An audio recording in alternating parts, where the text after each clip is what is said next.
I'm Joe Vitale. I'm primarily an author. I'm known as an internet marketer. These days I've become something of a spiritual teacher because I'm in the movie The Secret, and I've written some spiritually oriented books, self-help books like The Attractor Factor, Life's Missing Instruction Manual. So first and foremost, I'm an author.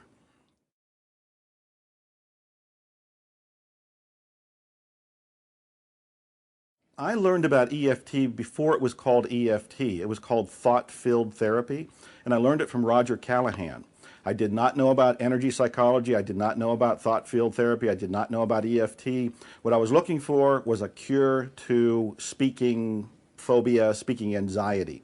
I had a fear of speaking, and here I was being asked to speak a tremendous amount, and every time I did, it was panic attackville. And so I was looking, where's the cure for this? And one time I was on a flight, and I saw an ad for a course that said, I can teach you to stop speaking or stop having the fear. I can teach you to stop having the fear of speaking in 5 minutes or less. And it was for a course by Roger Callahan. So Roger Callahan was my introduction to what eventually became EFT.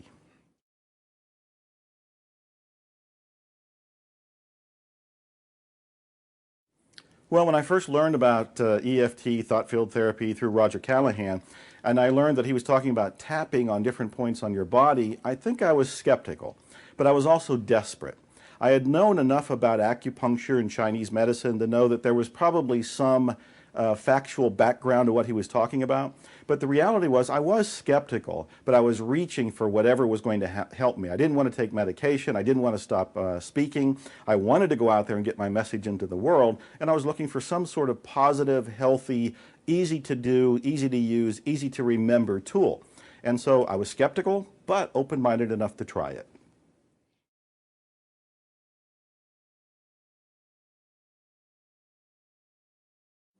The results were just short of phenomenal. I was amazed that by tapping on different parts of my body, that my body would relax, that I could actually feel it shift. And I thought, this is a little weird, like, why is this happening? And if I tapped on a different part of the body, would it still happen the same way? Because I was beginning to think maybe it's the placebo effect. Maybe it was working because I was believing it would work, or I needed it to work, or I just desperately wanted it to work. And the reality was it worked when I did it the way he was describing it. Now, over time, I learned from EFT and I learned from my own use of this process of using energy psychology that I could create my own shortcuts to it. But I basically had to follow what he was teaching me to begin with. And when I did, boy, I've gone out and given some zingers of speeches. I've gone out and won awards for my talks. I've had people say, my God, how did you learn to speak like that? And it's like, well, I'm just tapping away the problems and going out and doing it.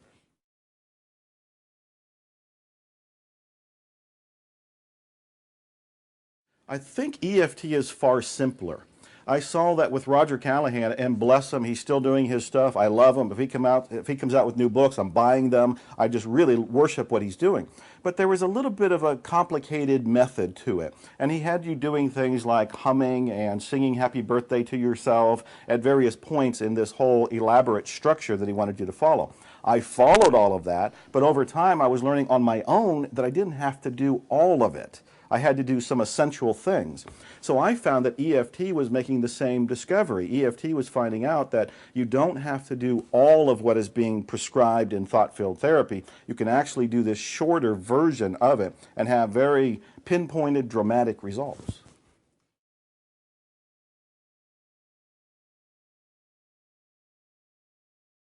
Well, let's see.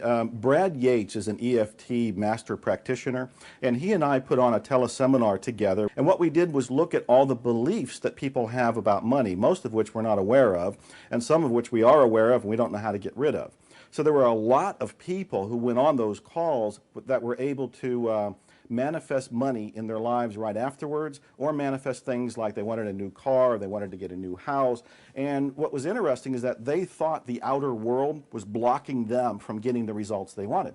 It wasn't the outer world at all. It's the inner world. And as they were doing the tapping to remove those inner blocks, suddenly there wasn't anything in the way of them attracting money. There was one woman who needed to get a lot of money quick. She ended up receiving $50,000, and I really believe it was literally overnight in the most magical way, because somebody called who owed her $45,000, and then with interest it was $50,000, but she made $50,000 overnight. Now, the day before, she had no way of knowing how she would get any money. She was totally blocked about deservingness. She was totally blocked about where would money come from, that it only comes from one route, my job, or some bank interest, or some savings account, or you win the lottery. That's very limited thinking. But by doing the tapping, she dissolved those blocks, she dissolved the limitations, she raised her level of deservingness, and the next day, call it a miracle, call it magic, call it whatever you want to call it, she had $50,000.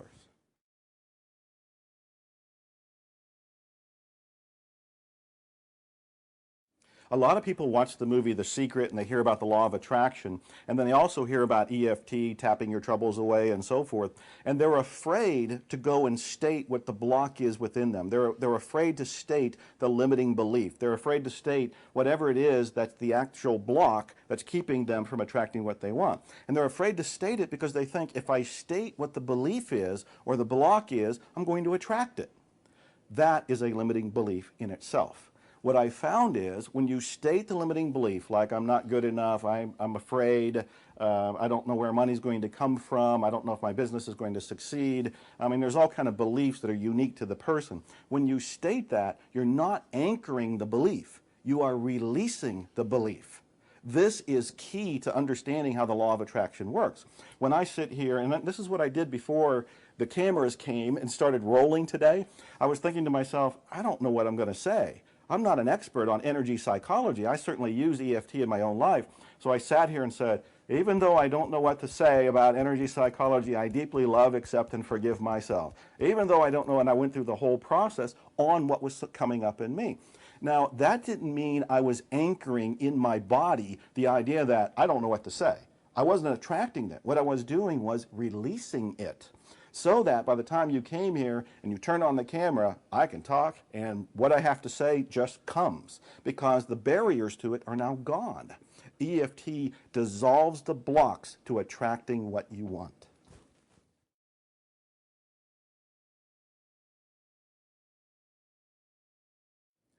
It's important to understand that money is just energy itself.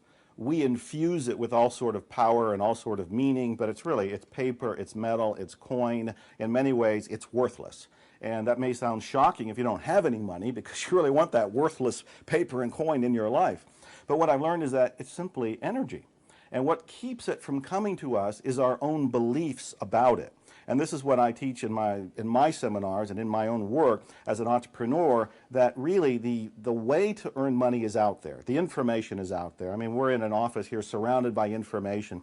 There's no shortage of that. What's there a shortage of is the person themselves being clear about their deservingness about money. When they clean their own energy system, which what I'm talking about, the beliefs in their unconscious mind, I'm talking about the beliefs in their conscious mind. When they are in alignment to receive money, then it just comes into their lives. It's all energy. The body is an energy. The feelings you have about money is energy. Money itself is just energy. So when all of this is in alignment, money just comes. And money needs to be circulated, so as money comes into you, you go ahead and spend it. More money comes into you, you go ahead and spend it. You have a natural flow. The only thing that interrupts that flow is you and your beliefs. And the tapping helps erase the negative limiting beliefs.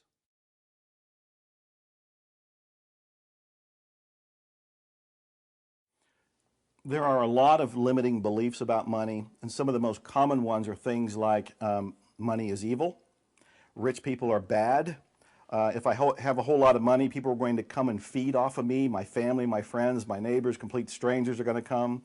When you make a whole lot of money, taxes come and just take it away from you. I mean, these are beliefs. They are not facts. And it's important to realize that these are just thoughts you've infused with your own energy.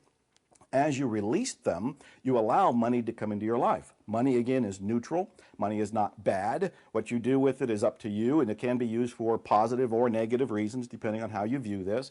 Rich people can be some of the most wonderful, beneficial, positive, influential people in the entire planet. Again, that's all your choice. So thinking that money is bad or rich people are bad or your lifestyle is going to be one where you're just wasting money, all of those are limiting beliefs. Change them and you allow money to come into your life.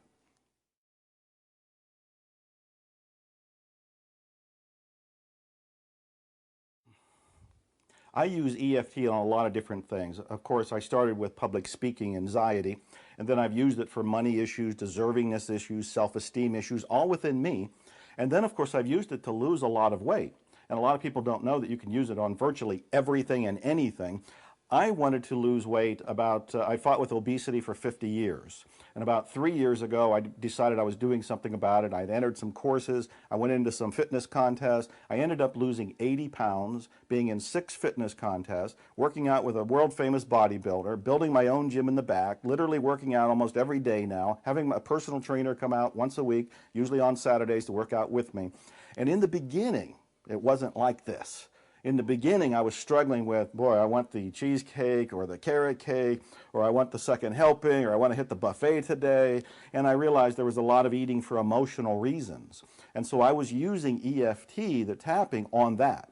Even though I want the second piece of cheesecake right now, or I want to go eat all of the carrot cake right now, I deeply love and accept and forgive myself, and going through the whole tapping mechanism to bring myself to a state of peace. And this is really important because a lot of eating is just emotional eating. A lot of overeating is emotional eating.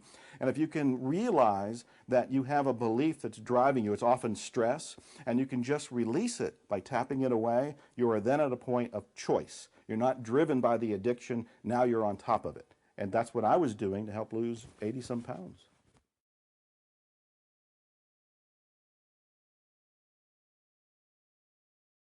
I'm often asked, what is the biggest reason for me having the level of success I do? And the first thing I want to back up and say is that a lot of people don't know I came from homelessness at one point 30-some years ago. I was in poverty for over 10 years. I was a struggling author, struggling speaker, was depressed, suicidal, unhappy, living in a state of desperation. So for me to go from that 30-some years ago to go to, I have a bit of an internet celebrity status. I'm in the movie that's making me pretty well known, The Secret. I've been on Larry King twice. I have more books out there than I can count. The Attractor Factor, for example, has been a bestseller numerous times, being translated into different languages. I have people coming to me wanting to turn my books into movies. So it goes on and on. How did I go from homeless, poverty, to this luxurious lifestyle? And I would say the number one reason would be following my passion. I've always followed my excitement, my enthusiasm. This is much like Joseph Campbell saying, follow your bliss. I have really felt that that is the doorway to success. When you follow your passion, you follow your bliss, you follow your enthusiasm, you follow your heart, you're following what seems to be your destiny. And as you follow it, it seems like the road gets easier. The only time there's bumps on the road is when you have inner beliefs that are still limiting you from enjoying it. And again, that's when I would use tapping to get rid of any of the limiting beliefs about following your passion and living a life of gusto, of joy, of excitement.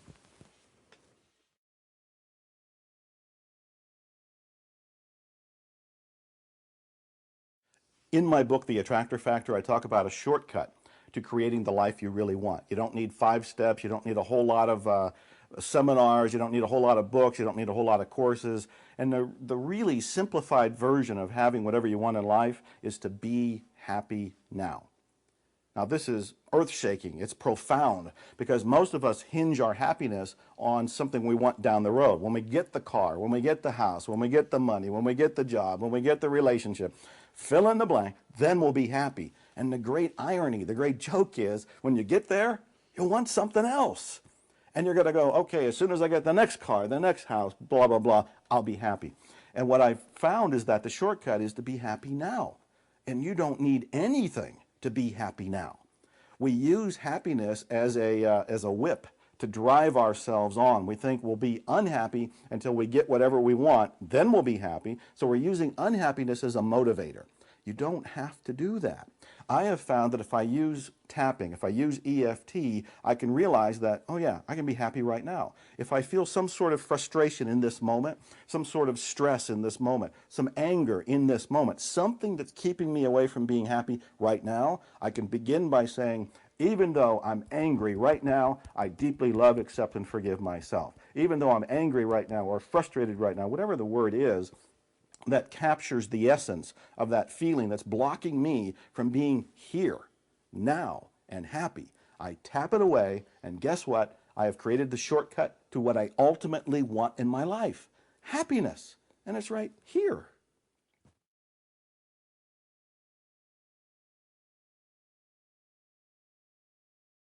I think the statement that even though I have this fill-in-the-blank problem, I deeply love, accept, and forgive myself while tapping right here is the single most powerful thing you can do, in my opinion, when it comes to tapping. I don't even have to go through all the rest of the points if I just do this one. Because what's happening is here, first of all, I focused on the problem.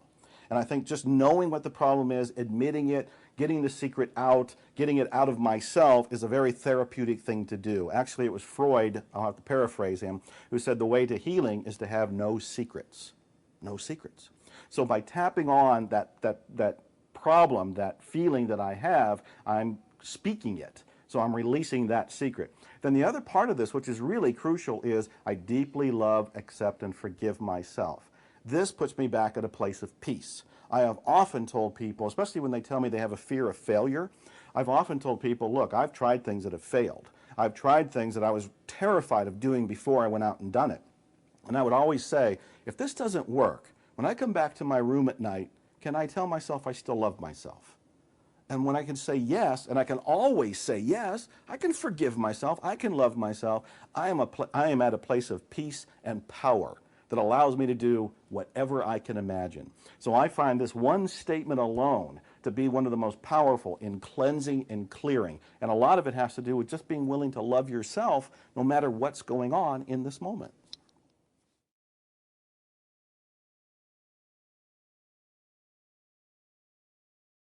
I'm not a specialist in this, so I've adapted my own way of doing the energy tapping.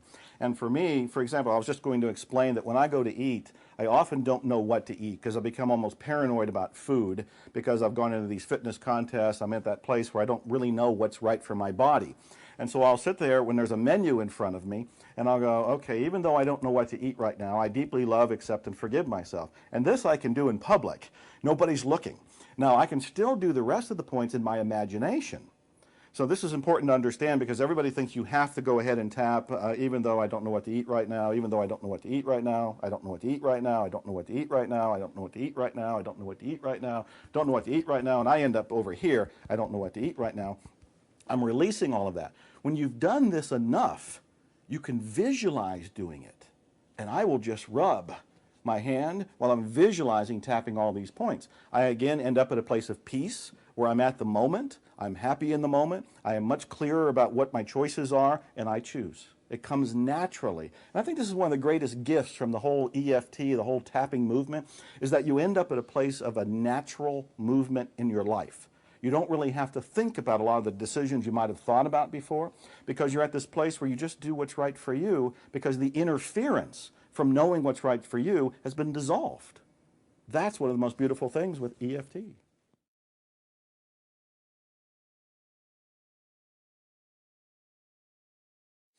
Speaking is one of the most terrifying things for anybody to do. It's rated as #1 on the scale of terrifying things, you know, all above, going into war, going into any battle, divorces, whatever it happens to be. Speaking is terrifying.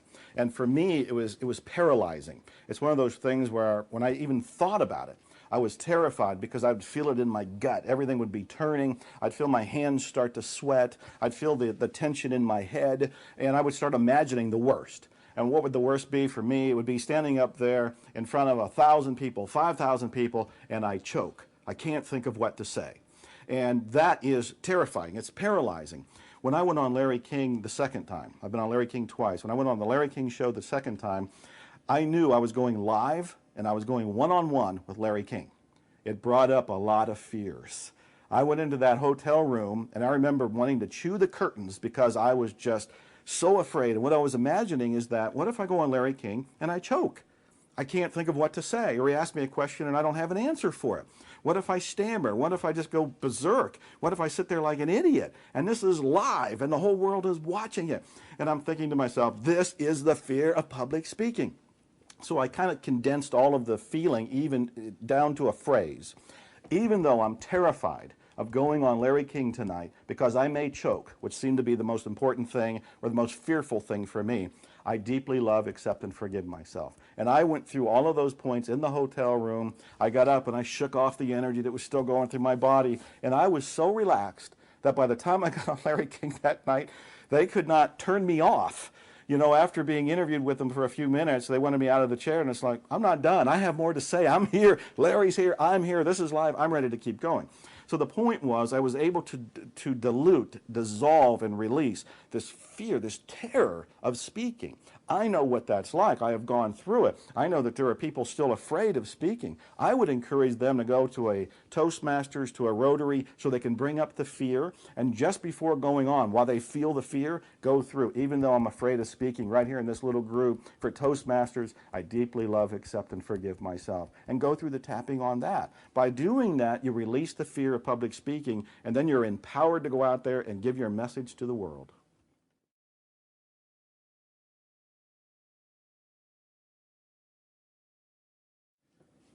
When people start feeling the fear of public speaking, or basically the fear of anything, they have a bunch of different tools that they can use, and one of them is self-talk.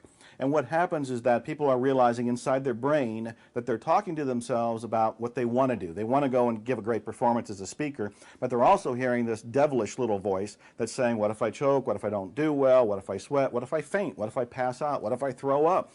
So you have this little war of dialogue going on inside of your brain. That is not very pleasant. It is not very productive. And what I have found by using EFT is that I can just cut through all of that. And I can even say, if I notice that there's this war of thoughts in my head, I can say, even though I have this war of thoughts in my head right now, I deeply love, accept, and forgive myself. Diluting that as well. Because again, when you do this, you end up at this place of clarity, of peace. Then the only thought you have up there is, I think I'm going to do great. I think it's going to be fine. And if something surfaces, because you know you may have drudged up some quicksand, and if something else comes up from the deep that says, well, what if you're wrong? Well, even though I feel I may be wrong, I deeply love, accept, and forgive myself. And you dilute the negative self-talk. I have found this to be a great way to take a sword and cut through the negativity in your brain.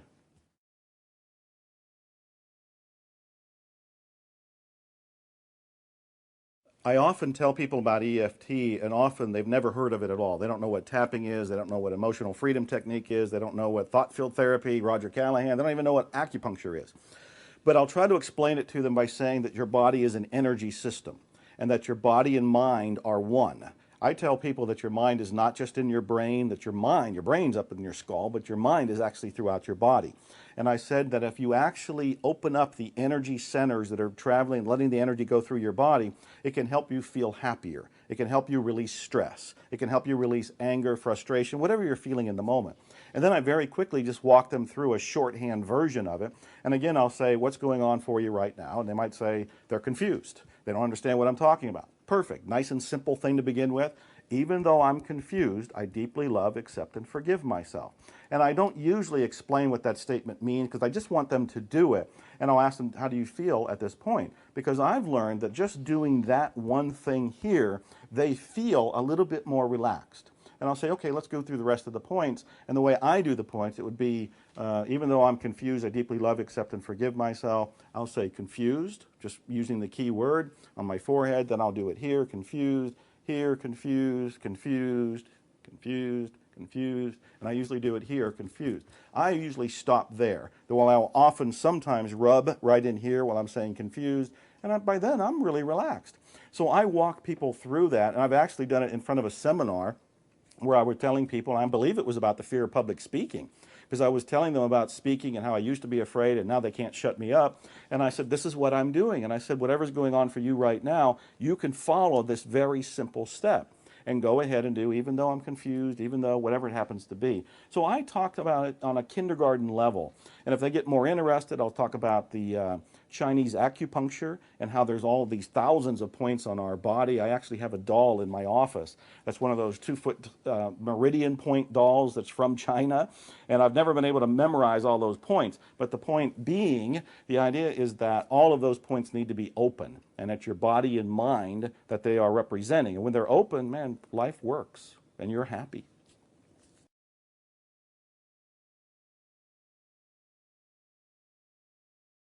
My definition of EFT, it's psychological acupuncture. I tell people that just like acupuncture will put needles in different parts of your body to help resolve a headache, a backache. People go through acupuncture and still have operations because those needles are placed in the right place. that psychological acupuncture is when you're tapping on certain parts of your body to help you feel better, to help you think better, to help you release stress. So I call it psychological acupuncture or psychological acutapping.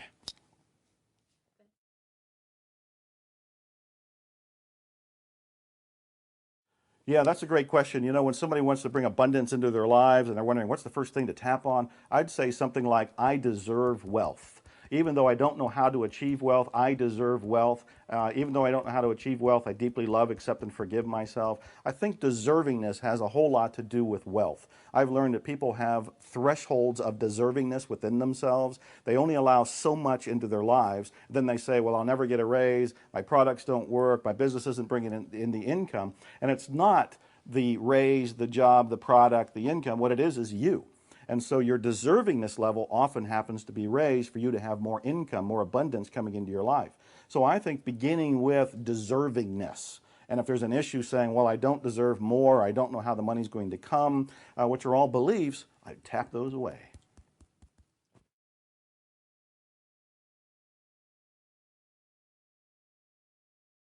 What I love is that, you know, if somebody's trying EFT for the very first time, I tell them, use it on everything.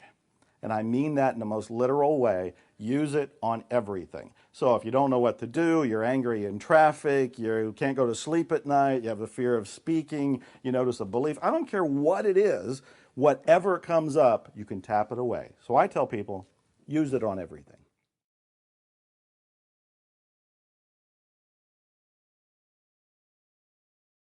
Well, a lot of people have misconceptions about fear.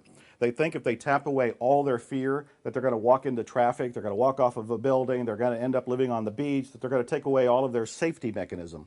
And that's not true at all. In fact, that's something that could be tapped away. Even though I'm afraid that if I have no fear, I'm going to walk into walls, I deeply love, accept, and forgive myself. But obviously, those are just fears. Those are beliefs themselves that can be tapped away. My experience has been that when you release all of the fears, you're in this natural state of being. It does not take away your brain power. You still think for yourself. You're not going to walk into traffic. You're not going to walk off of a building. You're going to actually increase your desire to do the things that are good for you because you're coming from this right place of being within yourself. You have this clarity of awareness. You're more in tune with the divine. You're more in tune with your passion. You're more in tune with your calling, I guess I would say.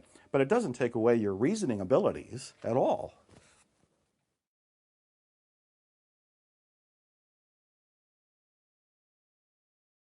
If I'm with somebody and they say they don't believe in what I've just described, they don't believe in EFT, they don't believe in tapping, I'm okay with that because I'm not trying to sell anybody. I'm not trying to be an evangelist here and cause a movement. But I might say something like, that's cool. You know, the next time you feel upset, why don't you just try a little tapping? It'll only take a minute, 3 minutes at the top, you know, and see how you feel. And I leave it at that because I've also known, I'm a marketing guy, I've also known that if I try to go with a full frontal assault and persuade them to go and do this, they're going to resist it. But if I just lay it out on the table and say, look, this is what I do, this is what I've done to lose weight, this is what I've done to get over the fear of speaking. And I said, if you have a problem, something surfaces in your life, you're feeling stressed, whatever, try it on it and just see what it feels like. And I leave it at that.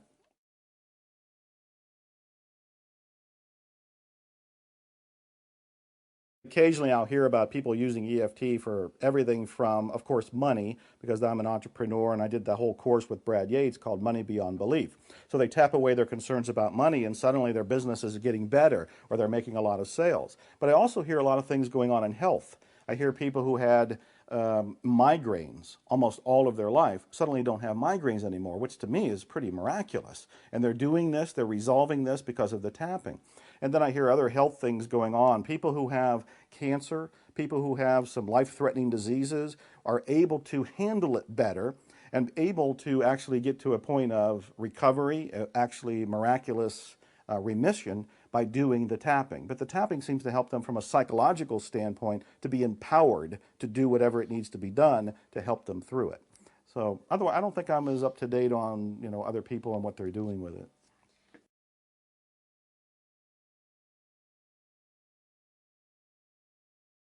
Yeah, there are some people who have these, to me, invalid fears, including one where they say, well, if I do EFT on my health problem, for example, I'm not going to go and get treatment. And that to me sounds like a limitation. It sounds like a fear-based belief. It is not a fact. In my experience, when somebody does EFT on their health problem, they're at a better place of clarity to know what to do next. And it doesn't mean they're going to dismiss treatment. They're going to consider treatment. And if it's right for them, then they're going to go through it. Now, let me confess something to you. I fought with the idea that I had cancer for the first 3 months of this year. At the end of January, I went for an emergency appendectomy. When they did the appendectomy, they had done a CAT scan and they found swollen lymph nodes in my chest. The doctor came and told me about it. He did it as if it was a death sentence, saying, we don't know for sure what they are, but it could be lymphoma. And then I'm sent to cancer specialists. I'm told that they want to do a biopsy. I'm tapping away through all of this because here I am, an otherwise very healthy man who just has to have his appendix pulled out. And then along the way, they find out about possible lymphoma. So I'm doing everything I can to be at a place of peace. In other words, I'm taking away the stress that might cause me to make decisions that aren't right for me. As I take away the stress, I start realizing that I have a lot of opportunities. I have a lot of alternatives. I know alternative healers. I know alternative medicine people. I know about acupuncture. I know about herbs. I know about all these different resources. I said, you know what? I'm not going to do a biopsy because I was clear enough to do research on it. In other words, from a fear-based motivation, I might have went ahead and just blindly said, yeah, do the biopsy. Go ahead and take care of that. And biopsies can actually be dangerous depending on your situation. In mine, they were talking about taking a sample close to my heart and close to my lungs. And if they miss, it could be deadly.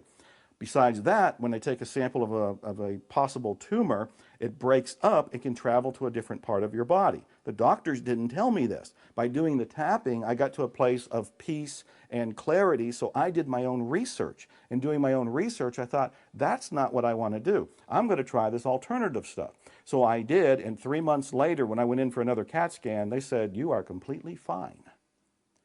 So I say that the tapping helps you be clear about your choices. You will not automatically dismiss one. What you're going to do is consider it, and you'll consider your alternatives, and then you'll make an empowered decision. But it's fear to say, oh, if I do tapping, I'm not going to go for treatment. You're going to do whatever it takes to get well if you're not feeling well, if you do the tapping, to be at a place of clarity.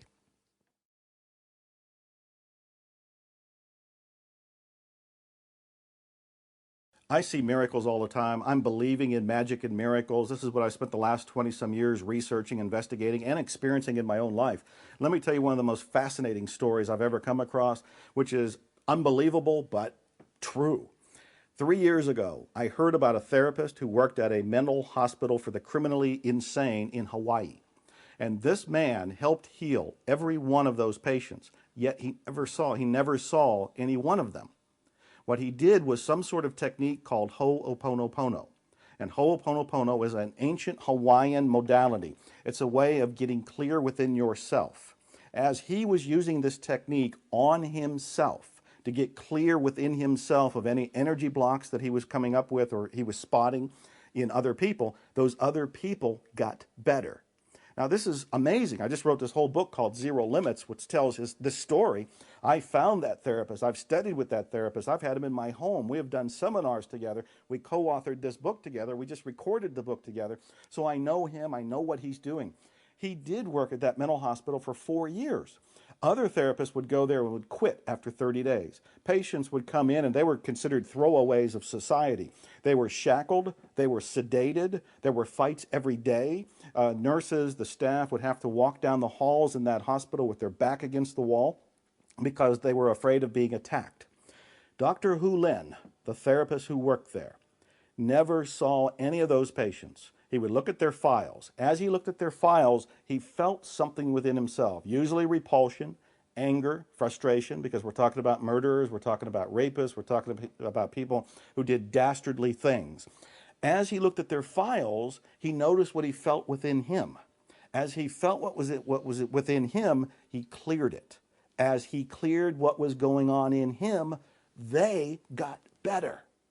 This is the most mind-boggling, mind-expanding, mind-empowering thing I've ever come across. That's why I'm so excited about talking about this. Everything is energy, and what he found out is that everything is in you. There's in many ways no outer out there. It's all an illusion, including the other people. And if you truly create your own reality, which is one thing that we hear the phrase said a lot, you create your own reality. Most people think I create my own reality by what I think and what I say and what I do. He went as far as to say he creates his own reality, which includes what other people think and say and do. So that when these patients, murderers, rapists, criminals, showed up in his life, he took responsibility for them. He realized if I create my own reality, I created them as well. And if I want to change my reality, I don't change them, I change the inside of me. And he did Ho'oponopono to make that change, and it's all based on love. It's all based on saying, I love you, I'm sorry, please forgive me, and thank you to the divine while he's feeling the essence of that emotion within him that was being triggered by somebody else. It was all happening inside.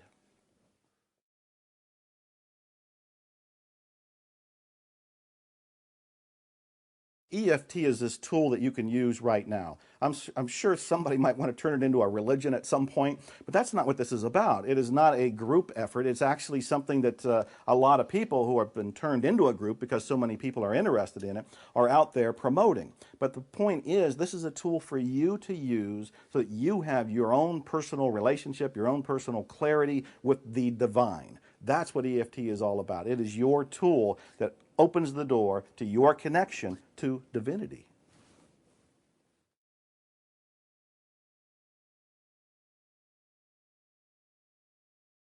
It's important to understand that as we live in our world, we're always going to have challenges.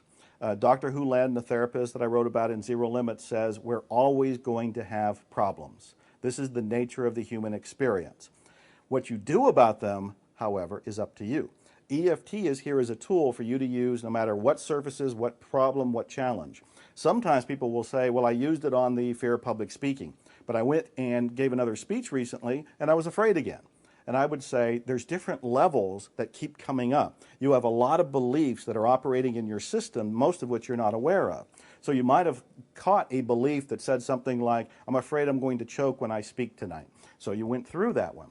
But the next time you go to speak, there might have been a different belief that surfaces. That one is gone. The one that you just tapped on is already gone, but a new belief may surface. So you go ahead and do it on that belief. My point is that as things surface in life that are keeping you from being happy in this moment, at peace in this moment, you do EFT. That will dissolve, but a sister thought, a different root to the thought, a different branch to that thought you just cleaned on may surface. When it does, tap it away. It's as simple as that.